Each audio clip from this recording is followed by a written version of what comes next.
একটা ছোট্ট গ্রামে আমিন নামে একটা ছোট্ট ছেলে থাকত। সে পঞ্চম শ্রেণীতে পড়ত এবং শান্ত এবং ভালো আচরণের জন্য পরিচিত ছিল। একদিন স্কুল থেকে ফেরার পথে সে মাটিতে পড়ে থাকা এক প্যাকেট চকলেট দেখতে পেল। সে সেটা তুলে বাড়িতে নিয়ে এলো। তার মা জিজ্ঞেস করলেন, আমিন, তুমি এটা কোথা থেকে পেলে?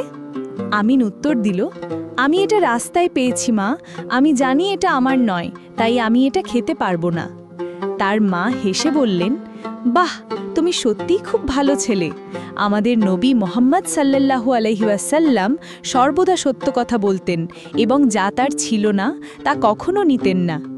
পরের দিন আমিন চকলেটের প্যাকেটটি মসজিদে নিয়ে গেল এবং ইমামকে দেখালো। ইমাম লাউডস্পিকারে ঘোষণা করলেন। কিছুক্ষণের মধ্যেই একজন লোক এসে বলল, বাছা, এটা আমার বাচ্চার, ওটা হারিয়ে গেছে, ধন্যবাদ। আমিন খুশি হলেন। তিনি শিখলেন যে আমরা যদি কিছু হারিয়েও ফেলি, তবু আল্লাহ সততার সর্বোত্তম প্রতিদান দেন, শান্তি এবং সুখ। গল্পের নীতিবাক্য: আমাদের নবী মোহাম্মদ সাল্লাল্লাহু আলাইহি ওয়াসাল্লামের মতো সত্যবাদী হওয়া উচিত। কখনো এমন কিছু গ্রহণ করো না যা আমাদের নয়। সততা আমাদের হৃদয়কে পবিত্র করে।